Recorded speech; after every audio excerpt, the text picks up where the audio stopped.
Welcome back to Shovon online English school. যে সকল শিক্ষার্থীরা সপ্তম শ্রেণীতে পড়ছেন সে সকল শিক্ষার্থীদের জন্য আমাদের আজকের বিষয় ইংলিশ ফর টুডে থেকে অ্যাটেনশন প্লিজ এই শিরোনামে আপনাদের যে ইউনিট 1 রয়েছে সেই ইউনিট 1 এর লেসন 2 নিয়ে আমরা আজকে কাজ করব।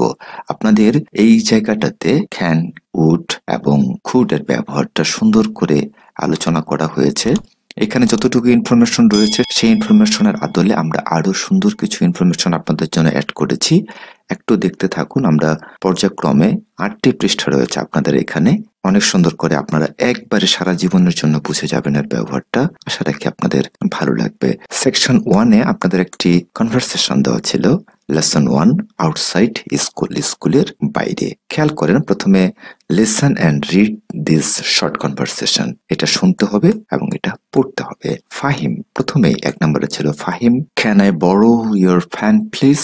আমি কি তোমার কলমটি ধার নিতে পারি? তামিম বলছে yes of course you can, here you are. হ্যাঁ অবশ্যই নিতে পারবে, এই যে নাও। এরপরে দ্বিতীয় কনভারসেশনে আমরা পেয়েছি রাদিফ বলছে could you please help me with my maths?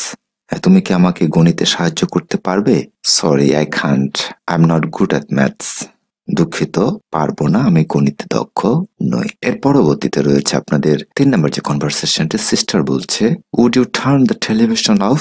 অনুগ্রহ করে টিভি বন্ধ করবে কি? I am doing my homework, আমি বাড়ির কাজ করছি। Brother sorry I didn't notice that, দুঃখিত আমি খেয়াল করিনি। Please go on with your studies, দয়া করে পড়াশোনা চালিয়ে যাও। এই ছিল আপনাদের কনভারসেশনটি।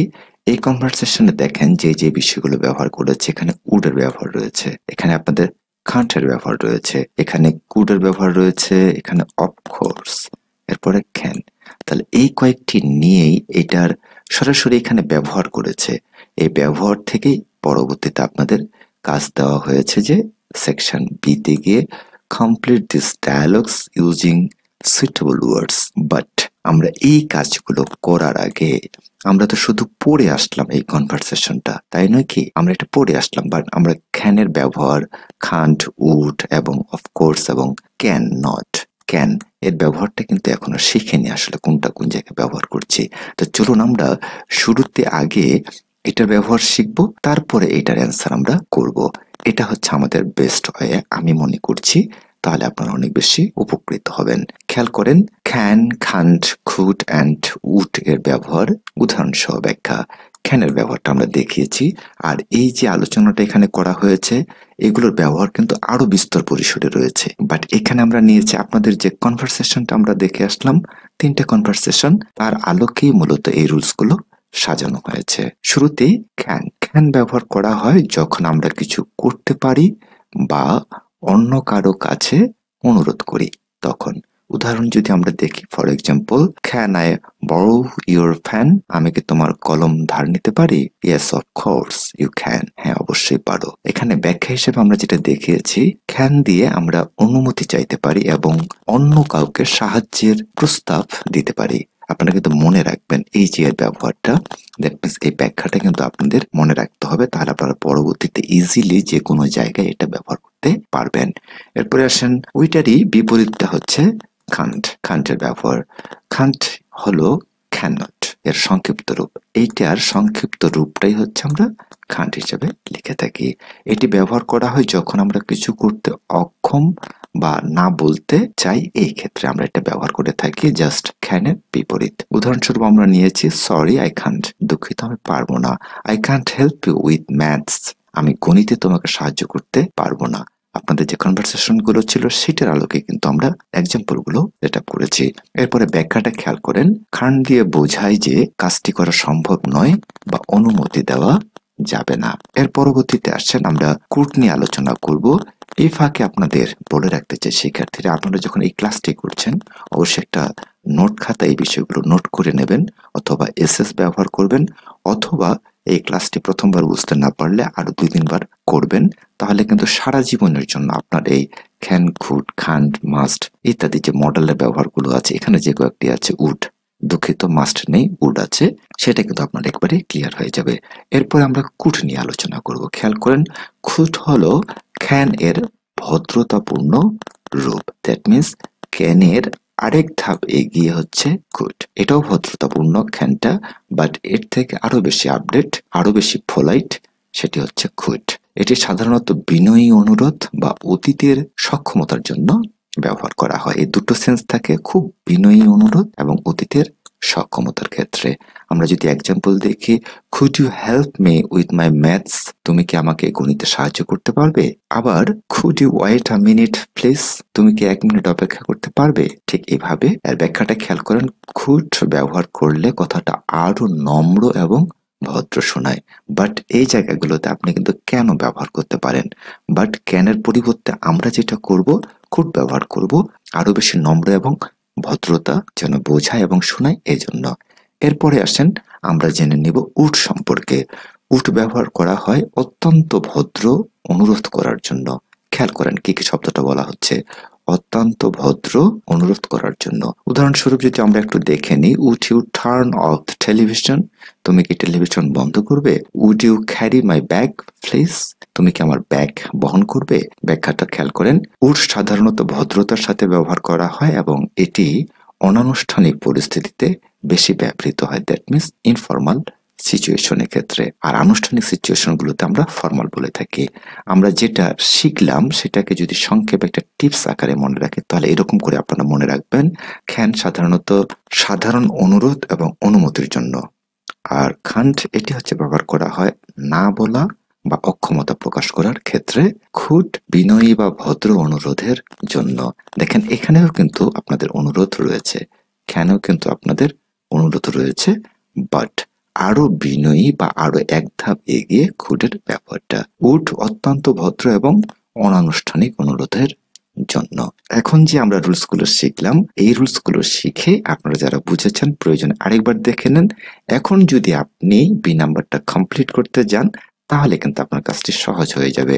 সরাসরি সেকশন এ তে যে 3টা ডায়ালগ ছিল, এই 3টা ডায়ালগ পড়লে কিন্তু আপনি কখনোই কমপ্লিট করতে পারবেন না বা ভালো ব্যবহারটি করতে পারবেন না। দেখবেন বিভিন্ন জায়গায় বিভিন্ন রকম অ্যান্সার এগুলো পেয়ে যাবেন, আপনারা যারা নোট গাইড ফলো করেন দেখবেন বিভিন্ন ভাবে আছে, বাট প্রপার ব্যাখ্যাটা কিন্তু এখানে নেই। আমি আপনাদের খুব সহজ করে ওই রুলস গুলোর আলোকে আবার ব্যাখ্যা করে দিচ্ছি, খেয়াল করেন। আমরা প্রথমে ব্যবহার করব, could you lend me your English book for a day? Sorry I can't, I need to read it tonight. তুমি কি তোমার ইংরেজি বইটা একদিনের জন্য আমাকে ধার দিতে পারবে? এটা ছিল আপনাদের। এই ক্ষেত্রে আমরা এখানে কান্ট ব্যবহার করেছি এবং এখানে কুড ব্যবহার করেছি। কেন করেছি সেটা আমি আপনাদের বলছি। কুড ব্যবহার করা হয়েছে ভদ্রভাবে কিছু চাইতে এবং কান্ট ব্যবহার করা হয়েছে অক্ষমতা বোঝাতে। আমরা এই জায়গাটাতে কিন্তু ক্যানও ব্যবহার করতে পারি, ঠিক আছে, আপনি ক্যান ব্যবহার করতে পারেন, বাট যেহেতু আমরা শিখে আসলাম যে ক্যানের থেকে কুড আরো এক ধাপ এগিয়ে ভদ্রতা প্রকাশ করছে, সেক্ষেত্রে আমরা কিন্তু কুড ব্যবহার করেছি। বাট আপনাদের যদি ভালো লাগে, যদি মনে করেন যে ক্যান ব্যবহার করবেন, আপনারা করতে পারেন, কোনো সমস্যা নেই। এর পরবর্তীতে দ্বিতীয় নাম্বারটি যেটা ছিল, কুড ইউ গিভ মি টাকা 50, তুমি কি আমাকে 50 টাকা দিতে পারবে? Sorry I can't, I have only 20 টাকা উইথ মি, দুঃখিত আমি পারবো না, আমার কাছে মাত্র 20 টাকা আছে। এখানে আমরা কান্ট ব্যবহার করেছি, কুড ব্যবহার করা হয়েছে ভদ্র অনুরোধ করতে এবং কান্ট ব্যবহার করা হয়েছে অক্ষমতা বোঝাতে। এর পরবর্তীতে আসছে নাম্বার 3 তে আমরা যে বিষয়টি দেখছি, can you give me your calculator please, তুমি কি আমাকে তোমার ক্যালকুলেটর দিতে পারবে? Yes of course, here you are, এইভাবে আপনি লিখতে পারেন, হেয়ার ইউ আর অথবা হেয়ার ইট ইজ, এটা আপনারা লিখতে পারেন। বাট হেয়ার ইউ আরটা আরেকটু বেশি স্ট্যান্ডার্ড লেভেল হচ্ছে, হ্যাঁ অবশ্যই এটা নাও। এইখানে আমরা ক্যান যে ব্যবহার করেছে এবং অফকোর্স তার ব্যাখ্যাটা খেয়াল করি, ক্যান ব্যবহার করা হয়েছে অনুমতি চাইতে, জাস্ট অনুমতি। এখানে কিন্তু এই ভদ্রতার ক্ষেত্রে বা অনুরোধের ক্ষেত্রে আমরা কিন্তু কুড ব্যবহার করি, বাট শুধু অনুমতির ক্ষেত্রে আপনি ক্যান ব্যবহার করবেন। আশা রাখি যে সকল শিক্ষার্থীরা শুরু থেকে দেখছেন ক্লাসটি, আপনাদের সকল কনফিউশন গুলো কিন্তু ক্লিয়ার হয়ে যাওয়ার কথা, সেটা কিন্তু হচ্ছে কিনা সেটা অবশ্যই কমেন্ট সেকশনে জানাবেন। এরপরে 4 নম্বরে খেয়াল করেন কি বলেছে, can you get me a notebook and a ball pen from the stationeries, তুমি কি স্টেশনারির দোকান থেকে আমাকে একটি খাতা এবং একটি বল পেন এনে দেবে? Yes of course I can, হ্যাঁ আমি অবশ্যই পারবো। ক্যান ব্যবহার করা হয়েছে কাজটি করতে পারার সম্ভাবনা বোঝাতে। এই ছিল আমাদের অ্যান্সারটি 4-এর। আমরা 5 নাম্বারটি যদি একটু দেখে নিই, খেয়াল করেন, can you put my box in the car please? Yes of course I will. তুমি কি আমার বক্সটি গাড়িতে রাখতে পারবে? হ্যাঁ, অবশ্যই আমি তা করব। ক্যান ব্যবহার করা হয়েছে সাহায্য চাইতে এবং অফকোর্স সম্মতি প্রদান করার ক্ষেত্রে। আশা রাখি শিক্ষার্থীরা বুঝতে পেরেছেন। তারপর আপনাদের কোনো কনফিউশন থাকলে আগের রুলস গুলো আরো একবার দেখবেন। এইখানে একটা মজার বিষয় আছে, শিক্ষার্থীরা খেয়াল করেন। সি নাম্বার সেকশনে এসে প্রত্যেকটিতে আমরা কুড ব্যবহার করেছি। এখানে আমরা উড নেইনি, এখানে আমরা ক্যান নেইনি, কোনোটাই নেইনি। আপনাদের যেহেতু বলেছে মেক রিকোয়েস্টস ইউজিং দ্য প্রম্পটস, ঠিক আছে, এটা ব্যবহার করে আপনাকে রিকোয়েস্ট করতে বলেছে। তো রিকোয়েস্টের ক্ষেত্রে আমাদের ক্যান এবং কুড দুটাই হয়। সেই ক্ষেত্রে আমি আপনাদের শিখিয়েছি যে ক্যানের থেকে আমাদের কুডটা অনেক বেশি ভদ্ররচিত বা অনেক বেশি ভদ্রতা প্রকাশ করে। এই কারণে আমরা এখানে কুড নিয়েছি সবগুলোতে। জাস্ট আপনার এট আ গ্লান্স দেখে নেন, তাহলে বুঝতে পারবেন। Could you help me with the washing please? তুমি কি দয়া করে কাপড় ধোয়ার কাজে আমাকে সাহায্য করতে পারবে? আপনারা এখন বলবেন যে স্যার এখানে কুড হবে না কেন? কেন হবে না এর ব্যাখ্যাটা আমরা একটু পরেই দিচ্ছি, আপনি বুঝতে পারবেন। একইভাবে 2 নম্বরে আমরা নিয়েছি could you give me change for a 100 টাকা নোট প্লিজ? তুমি কি দয়া করে 100 টাকার একটি নোট ভাঙিয়ে দিতে পারবে? Number 3, could you wait a minute please? তুমি কি 1 মিনিট অপেক্ষা করবে দয়া করে? Number 4, could you carry my bag please? তুমি কি দয়া করে আমার ব্যাগটি বহন করতে পারবে? Number 5, could you call me a rickshaw please? তুমি কি দয়া করে আমাকে একটি রিক্সা ডেকে দিতে পারবে? খেয়াল করেন। এখন ব্যাখ্যাটাতে আসি আমরা। কুড ব্যবহার করা হয়েছে বিনয়ী অনুরোধ করার জন্য। এটি ক্যান এর তুলনায় বেশি ভদ্র এবং নম্র শোনায়। একইভাবে আপনি কেন ব্যবহার করতে পারবেন? যেহেতু ক্যানের থেকে কুডটা অনেক বেশি ভদ্র এবং নম্র, এই জন্য আমরা এটা ব্যবহার করেছি। এখন প্রশ্ন হচ্ছে, কেন উড ব্যবহার করা হয়নি সেকশন সিতে? এই সেকশন সিতে আমরা কেন উড ব্যবহার করিনি? এর ব্যাখ্যাটা শুনেন বা বোঝার চেষ্টা করেন, দেখবেন খুবই বেশি বুঝতে পারছেন বা উপকৃত হচ্ছেন। সেকশন সিতে উড ব্যবহার করা হয়নি কারণ এখানে অনুরোধগুলো তুলনামূলকভাবে সহজ এবং সরাসরি। আমরা যেহেতু এর আগে উডের যে ব্যবহারটা শিখে আসলাম, সেই ব্যবহারটা কিন্তু আরো বেশি হাই লেভেল ছিল এবং সাথে একটা অন্য সেন্স ছিল। এই যে দেখেন, আপনারা এই জায়গায় দেখেন উডের ব্যবহারটাতে আমরা দেখেছিলাম অত্যন্ত ভদ্র, বাট ওই যে বাক্যগুলো আমাদের ওখানে আছে সেটা কিন্তু অত্যন্ত ভদ্র এবং আনুষ্ঠানিক অনুরোধের জন্য।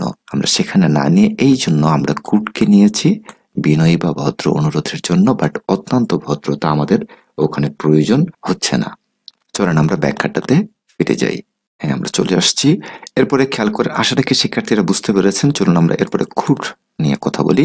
কুড সাধারণত ভদ্রতা এবং নম্রতার সঙ্গে অনুরোধ করার জন্য ব্যবহৃত হয়। এটি দৈনন্দিন কথোপকথনে বেশি প্রচলিত এবং আনুষ্ঠানিক এবং অনানুষ্ঠানিক পরিস্থিতিকেই মানানসই।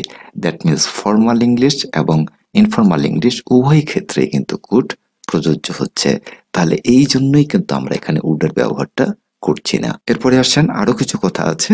উড ব্যবহার করা হয় যখন অনুরোধটি আরো আনুষ্ঠানিক বা অত্যন্ত ভদ্র হতে হয়। এটি বেশি ব্যবহৃত হয় অনানুষ্ঠানিক কথোপকথনে বা যখন প্রস্তাব বা ইচ্ছা প্রকাশ করা হয়। বাট কুড কিন্তু আপনি ব্যবহার করতে পারছেন ফর্মাল, ইনফর্মাল উভয় ক্ষেত্রেই। বুঝতে পেরেছেন? আমরা এই জন্যই এখানে উড ব্যবহার করিনি। আবারও একটি বিষয় আছে আপনাদের জন্য, খেয়াল করুন। সেকশন সিতে কেন কুড, এটাই সঠিক। কি কারণে? আমরা ব্যাখ্যাটা যেভাবে শিখবো, সেকশন সিতে যে পরিস্থিতিগুলো দেওয়া হয়েছে সেগুলো দৈনন্দিন এবং অনানুষ্ঠানিক, দ্যাট মিনস ইনফর্মাল টাইপ। যেহেতু আমরা উডকে সরাসরি ফর্মালে ব্যবহার করে থাকি, মানে বা আনুষ্ঠানিক ক্ষেত্রে ব্যবহার করে থাকি, এই জন্য কিন্তু আমরা উড এখানে ব্যবহার করিনি। যেমন কাপড় ধোয়ার জন্য সাহায্য চাওয়া, 100 টাকার ভাঙতি চাওয়া, অপেক্ষা করার জন্য বলা, এই ধরনের কাজগুলোতে কুড ব্যবহার করলে তা যথেষ্ট ভদ্র এবং স্বাভাবিক শোনায়। শিক্ষার্থীরা, এরপরে আরেকটি জিনিস রয়েছে আপনাদের জন্য, একটু খেয়াল করবেন। উড ব্যবহার করলে কেমন শোনাতো যদি আমরা উড ব্যবহার করতাম? যদি উড ব্যবহার করা হতো তাহলে অনুরোধগুলো খুবই আনুষ্ঠানিক ও গুরুতর শোনাতো, একটু গুরু গম্ভীর অফিসিয়াল ল্যাঙ্গুয়েজের মতো মনে হতো, যা এখানে প্রয়োজন নয়। কারণ বাক্য কয়টি বলে দিচ্ছে, এই যে বাক্যগুলো কাপড় ধোয়ার সাহায্য চাওয়া, এই বাক্যগুলোই বলে দিচ্ছে যে এগুলো গুরু গম্ভীর নয়, অত্যন্ত ভদ্রতার প্রয়োজন নেই। উদাহরণস্বরূপ যদি আমরা দেখি, would you help me with the washing please? তুমি কি দয়া করে আমাকে কাপড় ধোয়ার কাজে সাহায্য করবে? Would you wait a minute please? তুমি কি 1 মিনিট অপেক্ষা করবে? ব্যাখ্যাটা শোনেন। এগুলো শুনতে বেশি আনুষ্ঠানিক বা গুরুতর শোনায়, যা সেকশন সি এর প্রেক্ষাপটে অতিরিক্ত ভদ্র হয়ে যায়। আমরা এই জন্যই উড ব্যবহার করিনি। এবং সর্বশেষে যে বিষয়টি আমরা আলোচনা করেছি, কোথায় উড ব্যবহার করা হয়? আনুষ্ঠানিক চিঠি বা ইমেইলে। Example, would you kindly consider my application? এরপরে আসেন প্রফেশনাল মিটিং বা কথোপকথনের ক্ষেত্রে, মানে খুব হাই লেভেল অফিসিয়াল লেভেলটাকে আমরা সরাসরি উড ব্যবহার করি, যেটাকে আমরা ফর্মাল স্ট্যাটাস বলছি বা আনুষ্ঠানিক। Would you like to join us for the meeting? খুবই সম্মানসূচক বা গুরুতর অনুরোধের ক্ষেত্রে ব্যবহার করা হয়। Would you mind if I sit here? আমি যদি এখানে বসে তুমি কি কিছু মনে করবে? অত্যাধিক ভদ্রতার ক্ষেত্রে। আমরা সবশেষে যে বিষয়টি বলার চেষ্টা করছি সংক্ষেপে, সেকশন সিতে অনুরোধগুলো সহজ এবং সাধারণ ছিল, তাই কুড ব্যবহার করা হয়েছে। উড এখানে প্রয়োজনের তুলনায় বেশি আনুষ্ঠানিক হয়ে যেত, এই কারণে আমরা উড ব্যবহার করিনি। আশা রাখি শিক্ষার্থীরা যারা শুরু থেকে শেষ পর্যন্ত দেখেছেন আমাদের আজকের এই মুহূর্তের কন্টেন্টটি, আপনার তৃপ্তি বা ইচ্ছা আকাঙ্ক্ষার সর্বোচ্চ উচ্চ লেভেলে আজকের এই ক্লাসটি থাকবে, এটা আমার দৃঢ় বিশ্বাস। আপনাদের কার কতটুকু ভালো লেগেছে সেটা কিন্তু অবশ্যই কমেন্ট সেকশনে জানাতে ভুলবেন না। আরেকটি বিষয় আপনাদের জানিয়ে রাখি, যেমন কুড, উড, কান্ট, ক্যান এগুলোর ব্যবহার আমরা এখানে বিশদভাবে আলোচনা করেছি আপনাদের যে মূল কনটেক্সটে দেওয়া ছিল সেকশন এতে, সেটার আলোকেই। অতএব এর বাইরে আপনাদের, আমি মনে করছি আপনাদের আর কোনোভাবেই শেখার প্রয়োজন নেই। এর আরো হাই লেভেলের কিছু এর ব্যবহার রয়েছে, যেই ব্যবহারটা আপনাদের এই লেভেলের জন্য প্রয়োজন নয়। অতএব এটাই যদি আপনি ভালো করে শিখেন, এটাই দিয়ে আপনি সারা জীবন পাড়ি দিতে পারবেন বা এই জিনিসগুলোকে সঠিকভাবে সুন্দরভাবে কাজে লাগিয়ে সামনের দিকগুলো চলতে পারবেন। আর এই ক্লাসটি হয়তো এখন দেখছেন, পরে হয়তো আপনি খুঁজে নাও পেতে পারেন। অতএব এটা একটু শেয়ার দিয়ে রাখার চেষ্টা করবেন। আপনি একটা নোটপ্যাড করবেন অথবা মেমো বানাবেন, যেখানে লিঙ্কগুলো কপি করে রেখে দিবেন, যাতে করে পরবর্তীতে ক্লিক করা মাত্রই আপনি কি করতে পারেন, সরাসরি এই ক্লাসটাতে যেতে পারেন। কারণ এই ক্লাসটা শুধু আপনার সপ্তম শ্রেণীর জন্যই নয়, এই ক্লাসটি আপনার পরবর্তীতে যখন আপনি স্পোকেনের প্র্যাকটিস করবেন তখনও লাগবে, আপনি যখন জব সেক্টরে যাচ্ছেন তখনও আপনার প্রয়োজন হবে। দ্যাট মিনস এই ক্লাসটি হচ্ছে অল ইন ওয়ান এই কয়েকটি শব্দ ব্যবহারের ক্ষেত্রে, সেটা আমি মনে করছি। আশা রাখছি আপনারও সে তেমনটি মনে হবে। অতএব যাদের ভালো লেগেছে আপনারা একটু মন্তব্য করবেন, আপনাদের মন্তব্যগুলো পেলে একটু ভালো লাগবে, কারণ আমাদের ক্লাস বানার আগ্রহটা অনেক বেড়ে যায় যাদের মন্তব্যগুলো আমরা একটু বেশি পাই। সেক্ষেত্রে আপনারা যদি চান অবশ্যই বেশি বেশি মন্তব্য করতে পারেন এবং আমাদেরকে উৎসাহিত করতে পারেন, তাহলে আপনাদের ক্লাসগুলোর গতি আরো বাড়িয়ে দেওয়া হবে। আরেকটি বিষয় আপনাদের বলে রাখতে চাই, যারা আমাদের অনলাইন ব্যাচে যুক্ত হতে চান, আপনারা জানেন ইতিমধ্যে যে আমি অনলাইনে ক্লাস নিচ্ছি সব ক্লাসেরই। যদি আপনারা যুক্ত হতে চান অবশ্যই এই ভিডিও ডেসক্রিপশনে আমাদের যে হোয়াটসঅ্যাপ গ্রুপের লিঙ্ক দেওয়া হয়েছে সেই লিঙ্কে ক্লিক করে আমাদের সাথে যুক্ত হতে পারেন। আপনার কোন বিষয়গুলোর প্রয়োজন, কোথায় আপনার কনফিউশন এরিয়া, সেখানে কিন্তু সলভগুলো অনেকগুলোর সলভ দিয়ে দেওয়া হয়। অতএব আপনি আগে যুক্ত হন, পরবর্তীতে বিস্তারিত আরো কথোপকথন হবে। আর যদি অনলাইন ব্যাচে যুক্ত হতে চান সেক্ষেত্রেও আপনি জানাতে পারেন, আমাদের হোয়াটসঅ্যাপ গ্রুপে গিয়ে পার্সোনালি টেক্সট করলে আমি আপনাকে বিস্তারিত তথ্যগুলো প্রদান করব। আজকের জন্য এতটুকুই। ভালো থাকবেন, সুস্থ থাকবেন। If the video is helpful for you, you must subscribe Shogun Online English School and press the bell icon to get more updates. Allah Hafiz.